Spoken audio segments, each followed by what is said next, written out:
Assalamualaikum warahmatullahi wabarakatuh. Jika teman-teman sekalian memperhatikan, menyimak tayangan saya kemarin, analisa saya yang kemarin, maka Anda semua pasti akan ternyah jika 80% apa yang saya sampaikan terbukti. Dan sekarang perkembangan semakin intens dan semakin klimaks, dan penegasan pemberhentian atau pemecatan Tanfidziyah benar-benar terjadi, dan beberapa pimpinan wilayah bersikap, dan bagaimana kelanjutannya mari kita prediksi selanjutnya. Nah, sebagai awal saya ingin mengajak para pemirsa sekalian, para subscriber dan para pemirsa untuk melihat ke belakang bahwa semua ini dimulai dari Desember 2021, di mana muktamar ke-34 di Lampung, Kiai Haji Miftahul Akhyar terpilih sebagai Rois Am dan Kiai Yahya Khalil Stakuf terpilih sebagai Tanfidziyah. Pihak yang terlibat di sini adalah seluruh muktamirin, ya. Ini pangkal semuanya, di mana ini adalah awal kemitraan Suriah dan eksekutif, yaitu Tanfidziyah, membagikan kekuasaan, dan dianggap sudah mengalami ketegangan semenjak awal kepemimpinan mengenai perbedaan sejumlah visi-visi kepemimpinan. Sahabat sekalian, pada Januari sampai Oktober 2025, konflik tata kelola dan kewenangan Suriah ini ditujukan dengan melayangkan kritik serius atas dua isu utama. Yang pertama adalah tata kelola keuangan, yaitu isu badan usaha milik NU dan dana ratusan miliar yang dianggap tidak transparan atau berada di luar kontrol Suriah. Dan yang kedua adalah kebijakan internasional, di mana isu Peter Berkowitz, aktivis pro-Israel, seorang desain perang di Timur Tengah dan di kawasan Afrika, yang diundang Tanfidziyah, di mana di sini Suriah dengan Tanfidziyah terlihat meningkatkan ketegangan secara ideologis terkait dengan Berkowitz ini, menyentuh marwah organisasi, konflik struktural, dan di mana pengelolaan dan kewenangan menyeluruh prinsip terkait transparansi keuangan yang dianggap sumir.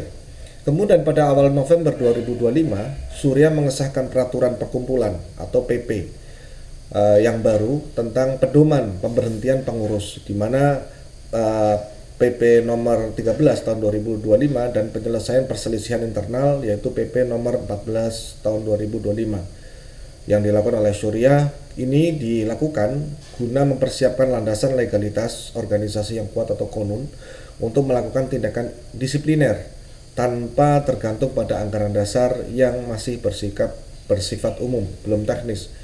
Pada tanggal 11 November 2025, Suriah mengambil alih wewenang Tanfidziyah. Rois Am mengumumkan bahwa semua kebijakan strategis termasuk penggunaan atribut fasilitas organisasi yang krusial harus sepersetujuan Suriah dan diangkat ke rapat pleno untuk dikonsultasikan oleh Suriah. Takeover ini sebagai awal yang bertujuan untuk melumpuhkan gerak cepat Tanfidziyah.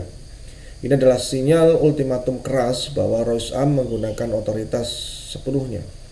Pada tanggal 20 November, rapat harian Suriah PBNU digelar dan membuat keputusan tindak lanjut terhadap ketum Tanfidziyah yang berisi rekomendasi pemberhentian, di mana Suriah berdasarkan risalah rapat Suriah disebut dalam surat edaran 4785 PB di sini tegas.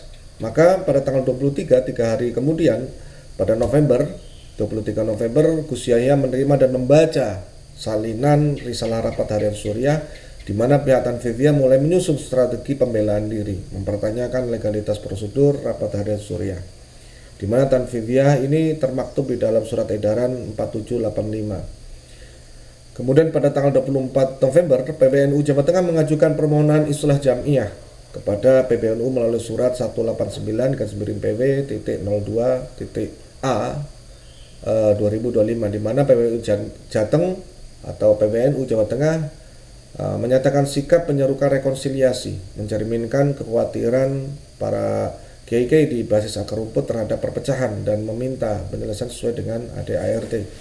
Pada tanggal 25 November, PBNU DKI Jakarta memutuskan secara sepihak menyerahkan penyelesaian sepenuhnya kepada PBNU dan bersedia menjadi mediator islah jika diperlukan, di mana PBNU DKI Jakarta bersikap netral, menawarkan diri sebagai penengah, menunjukkan keinginan untuk memfasilitasi jalur damai. Para pemirsa sekalian, pada tanggal 26 November, ini sekitar tengah malam, terjadilah pemberhentian resmi, pemecatan Surat Edaran Suriah nomor 4785 2025 ini menjadi momentum di mana diumumkannya bahwa Gus Yahya dinyatakan tidak lagi berstatus sebagai Ketua Umum PBNU, di mana oleh Suriah diumumkan adanya eksekusi keputusan kepemimpinan beralih sepenuhnya kepada Rois Am. Surat ditandatangani oleh Wakil Rois Am dan Khatib pada tanggal 26 November.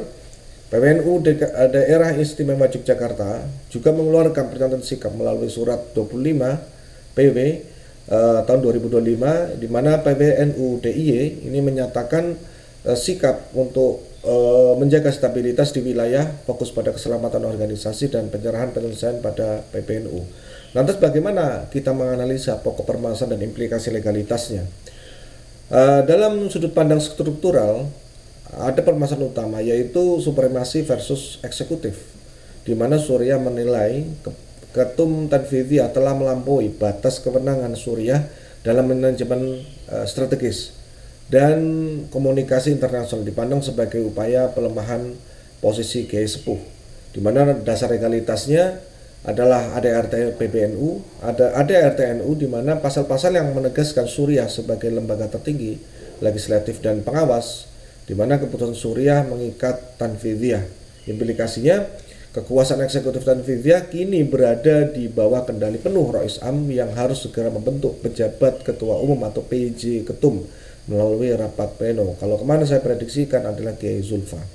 Lantas bagaimana dimensi ideologis? Kasus Berkowit ini berhubungan dengan aktivitas pro-Israel yang menjadi titik balik krusial, di mana Suriah melihat ini sebagai ancaman nyata terhadap marwah Jamiah dan keberpihakan historis NU pada perjuangan Palestina. Di sini dasar legalitasnya adalah konon perkumpulan yang baru kemarin terbentuk, pelanggaran disiplin organisasi atau marwah ideologi dan kebijakan Rois Am dapat ditindaklanjuti. Suriah berhak menentukan standar etika dan moral organisasi, di mana implikasinya adalah kemenangan Suriah memperkuat posisi ideologis NU sebagai organisasi yang kokoh pada garis politik luar negeri tradisionalnya, menolak keras upaya liberalisasi pandangan keagamaan yang didanai asing. Legalitas, bahwa prosedur pemberhentian Suriah secara formal menggunakan payung hukum yang baru disahkan, yaitu Peraturan Perkumpulan NU nomor 13 tahun 2025 tentang pedoman pemberhentian pengurus. Meskipun Tanfidiyah mengklaim mempermasalahkan prosedur rapat, Suriah berlindung di balik otoritas yang legal ini, di mana dasarnya adalah mekanisme banding. Surat edaran secara eksplisit memberikan hak kepada Gus Yahya untuk mengajukan keberatan kepada Majelis Tahkim NU, Peraturan Perkumpulan nomor 14 tahun 2025. Implikasinya, Majelis Tahkim menjadi mahkamah konstitusi internal NU. Keberatan Gus Yahya akan diuji di forum ini dan putusan Majelis Tahkim yang diisi oleh Mustasyar senior akan menjadi putusan final yang mengikat. Jika dipandang dari sudut pandang transisi, nantinya akan terjadi kekosongan kepemimpinan. Pasca pemberhentian, kepemimpinan PBNU sepenuhnya beralih ke Rois Am, Kiai Haji Miftahul Akhyar selaku pimpinan tertinggi, di mana dasarnya adalah Surat Edaran 4785 2025 butir 5.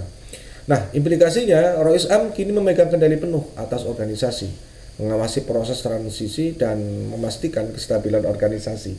Ini adalah masa krusial yang rentan terhadap intervensi politik eksternal.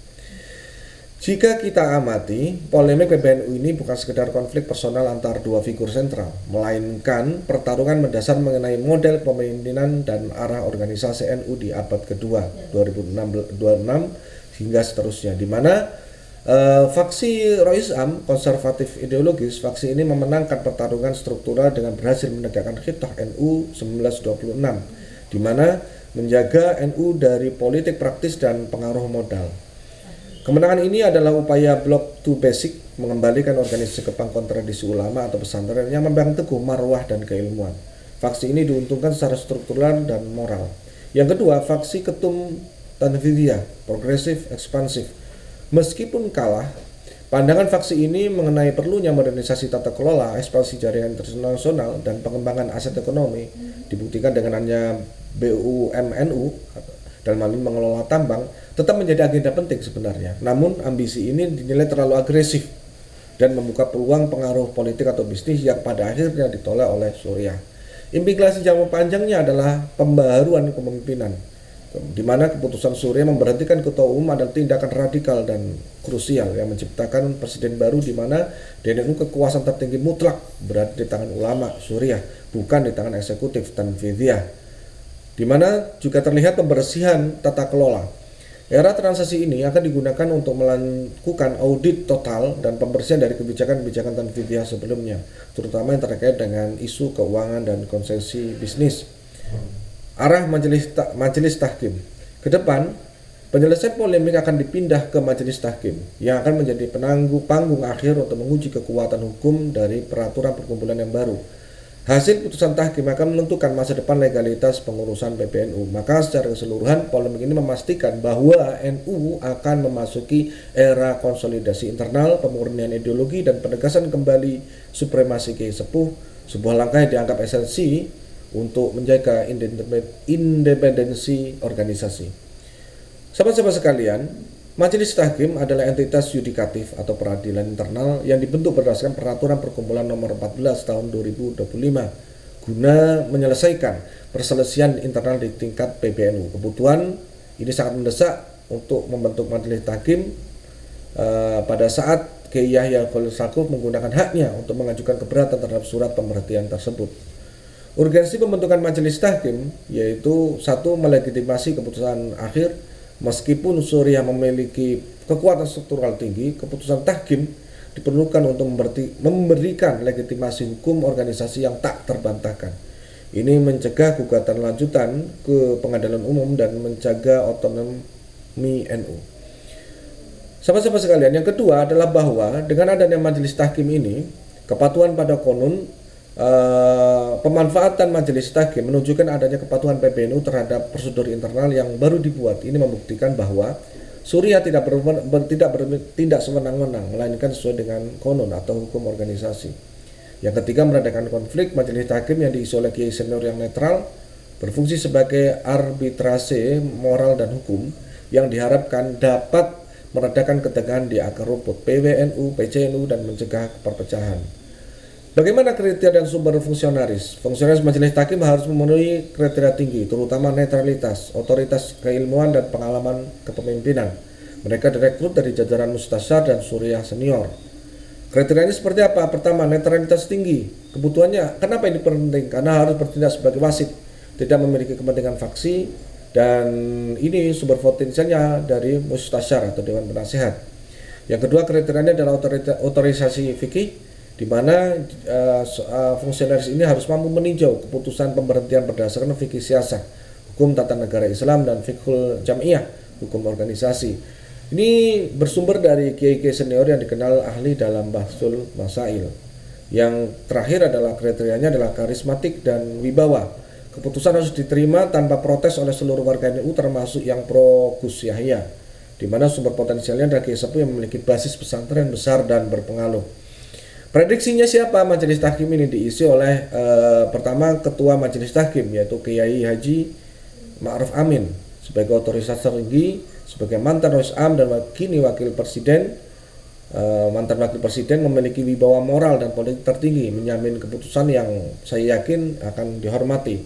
Kedua adalah anggota yudisial senior yaitu ahli fikih. Di sini berisi Kiai Haji Ahmad Mustafa Bisri atau Gusmus, di mana beliau memiliki integritas moral, dikenal sangat netral, menjunjung tinggi islah, dan merupakan simbol keulamaan yang dihormati oleh semua kubu. Yang ketiga adalah anggota yudisial senior yaitu ahli qanun. Di sini muncul seorang tokoh yang tidak terbantahkan yaitu Kiai Haji Said Agil Siraj.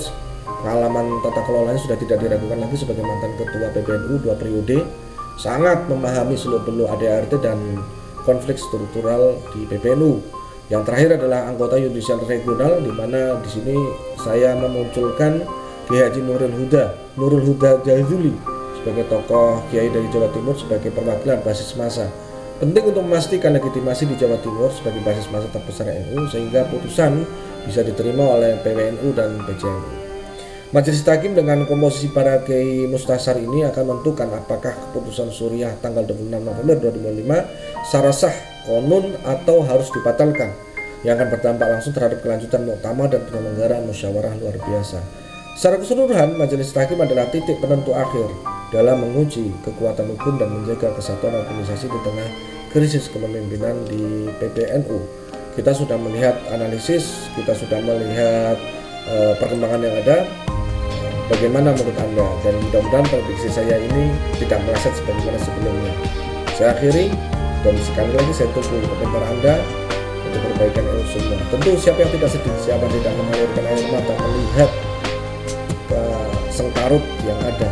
Terlebih ini tidak lebih dari dua hal secara ideologis, yaitu tentang hadirnya Peter Kukovic yang sebetulnya setengah sedikit ironis karena satu sisi menolak Yahudi, tapi Yahudi yang menyaruh sebagai habaib dengan haplogrup DNA G-nya dibiarkan berkeliaran dan diberi panggung. Ini kan lucu ya. Yang kedua adalah masalah uang, tambang, memalukan. Assalamualaikum warahmatullahi wabarakatuh.